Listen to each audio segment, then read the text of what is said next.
LuxLeaks, cette grande affaire d'évasion fiscale par les multinationales, a été révélée par un lanceur d'alerte qui, au péril de représailles, a dénoncé des pratiques pirates contraires à l'intérêt commun.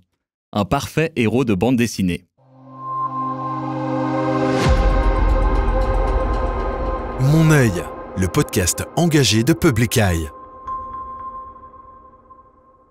Je m'appelle Damian Vega et aujourd'hui on s'intéresse à la bande dessinée mise au service de récits engagés. Avec un projet en particulier, Fronde fiscale, un album de BD qui retrace l'affaire des LuxLeaks, un scandale d'évasion fiscale lié à l'État du Luxembourg et qui a éclaté en 2014. J'en parle avec Léandre Ackermann. Bonjour. Bonjour. Tu es dessinatrice de BD basée dans le canton du Jura.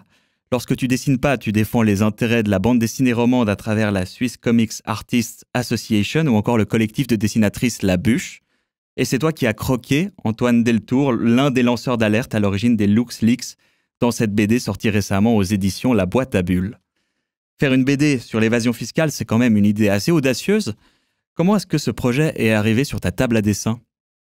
Alors, un des éditeurs de La Boîte à Bulles, Vincent Henry, avait l'ambition de lancer une nouvelle collection autour des lanceurs d'alerte. C'était un sujet qu'il trouvait important d'aborder. Enfin, il a proposé à Ferenc, le scénariste, de se pencher là-dessus. Et puis, il y a 2 publications qui sont sorties en parallèle.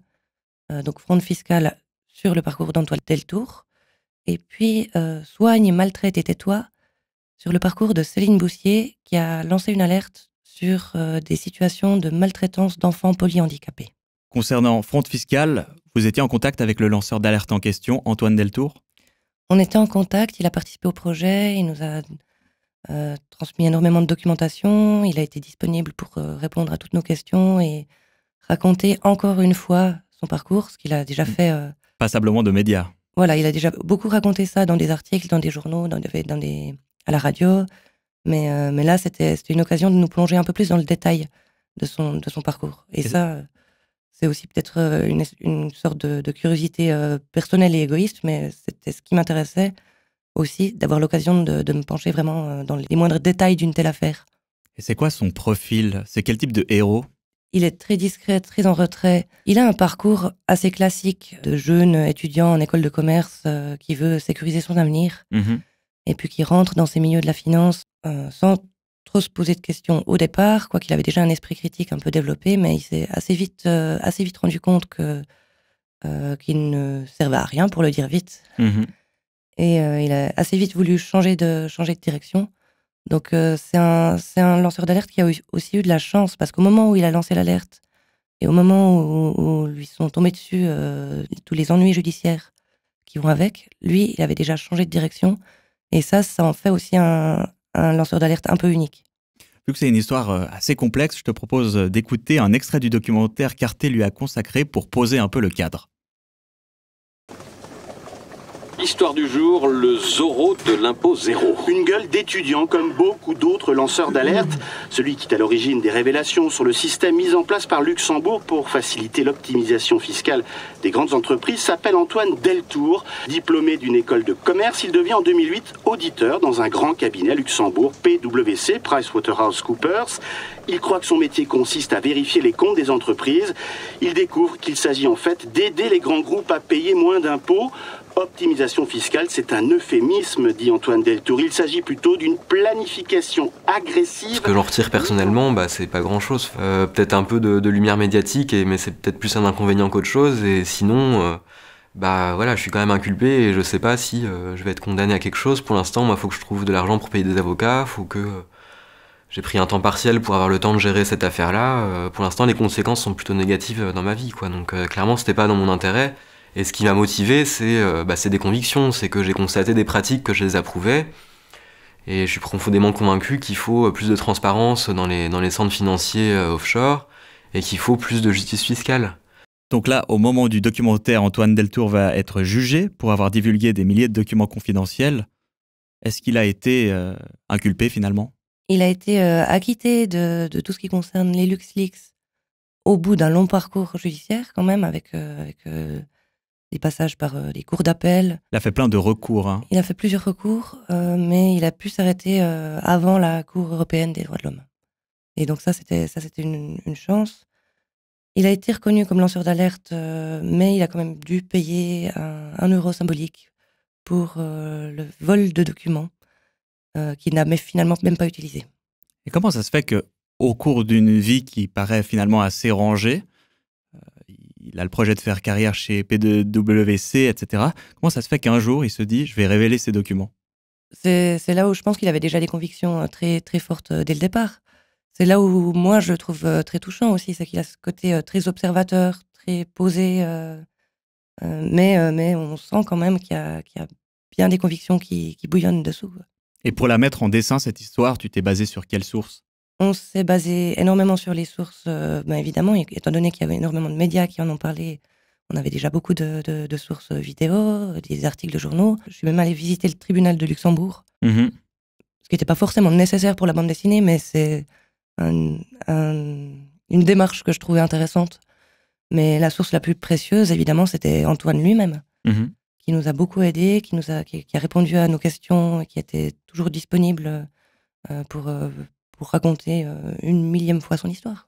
J'étais assez surpris de voir que la BD avait une préface signée Élise Lucet, qui était la chef de Édouard Perrin, qui faisait aussi partie de cette affaire des LuxLeaks, auquel Antoine Deltour a finalement donné les documents. C'est par Cache Investigation que l'affaire a été premièrement médiatisée finalement.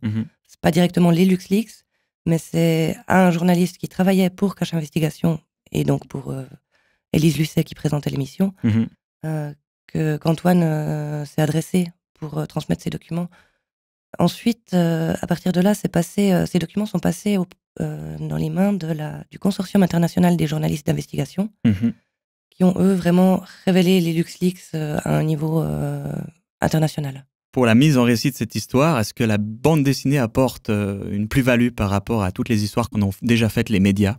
Elle nous permet aussi de présenter l'histoire à travers le parcours d'Antoine particulièrement, et de parler surtout de lui, de son parcours et de ses réactions simplement en tant qu'être humain comme un autre. Parce qu'on est vraiment avec lui tout le long, hein.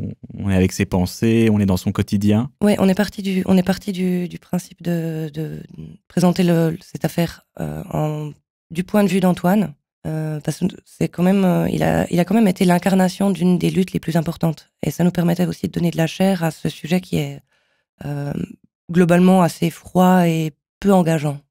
Assez froid et peu engageant, mais moi j'ai quand même l'impression d'avoir appris plein de trucs, et notamment sur les montages fiscaux et comment ils sont organisés. Est-ce que c'était difficile de vulgariser cette thématique ? Alors c'est tant mieux si on y apprend des choses, mais je crois que l'aspect didactique de la bande dessinée, c'était vraiment quelque chose qui nous permettait d'expliquer la démarche d'Antoine. Et le format de la BD permet aussi de retranscrire les pensées du narrateur, son intériorité. Oui, on a discuté aussi avec Julie Bruchère, donc la réalisatrice du documentaire pour Arte, de ce qu'elle n'avait pas réussi, de ce qu'elle n'avait pas pu filmer. Alors il y a d'une part certaines pensées du personnage, un peu de comment il vit la chose, elle le retranscrit très bien avec les moyens de la vidéo. Nous, on avait un peu d'autres moyens, ceux de la bande dessinée. Et il y a aussi toutes les scènes du tribunal, où évidemment les caméras sont interdites. Et nous, on a essayé de retranscrire ça, de recomposer ça. Et la BD Fraude fiscale elle-même porte un message politique ? Il porte le même message politique qu'Antoine dans sa démarche. C'est vraiment l'idée de défendre l'intérêt public, l'intérêt commun. C'est aussi l'occasion de montrer un lanceur d'alerte dont l'histoire se termine assez bien. Antoine, maintenant, a retrouvé sa vie presque comme avant. Il a pu fonder une famille même en lançant l'alerte, même au plus fort des ennuis judiciaires. Et puis ça, c'est quelque chose qui est aussi très important pour lui, je sais, et je pense aussi pour le scénariste, pour l'éditeur, de dire que voilà, lancer l'alerte, c'est pas toujours la fin d'un parcours. Mais c'est un peu à double tranchant, parce que d'un côté, il est récompensé, et même parfois par des institutions européennes, et de l'autre, il est inculpé.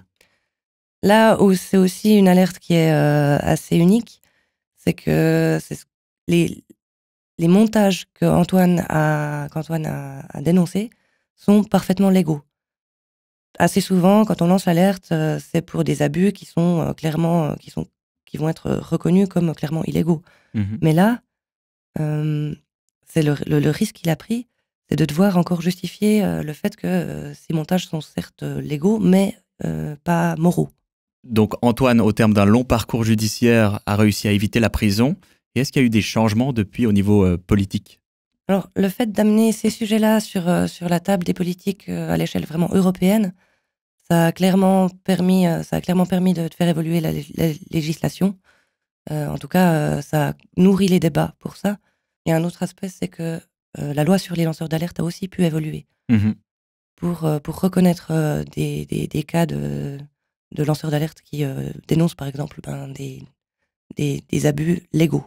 Dans un autre registre, tout autre, on quitte Fraude fiscale, mais on invite évidemment les auditeurs et auditrices à acheter l'exemplaire.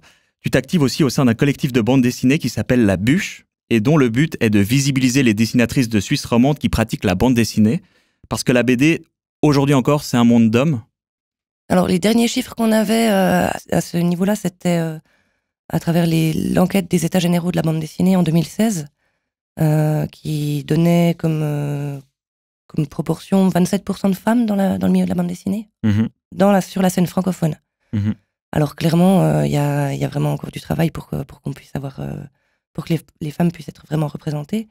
Puis peut-être un détail que je trouve intéressant, c'est qu'on a eu des chiffres germanophones tout récemment, une étude qui a été lancée en 2023 et qui montre que sur la scène germanophone, il y a 52% de femmes.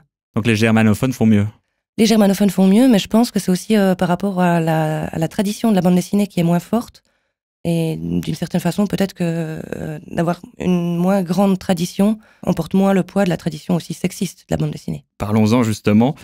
J'ai consulté une publication scientifique récente que tu as co-écrite avec Maëlys Thiriot-Corbin. Vous mettez en lumière les conditions qui ont participé à invisibiliser le travail des autrices de bande dessinée. Ça fait donc longtemps que les femmes font de la bande dessinée, mais il y a eu des conditions défavorables à leur émergence et leur succès. Alors oui, ça fait longtemps qu'elles en font, souvent dans l'ombre, comme coloristes ou comme petites mains sans signer leurs travaux. Et puis, il y a comme dans plein d'autres domaines un effet d'entonnoir qui fait que si elles sont peut-être nombreuses à se lancer, elles ne sont pas forcément nombreuses à être dans la lumière à la fin.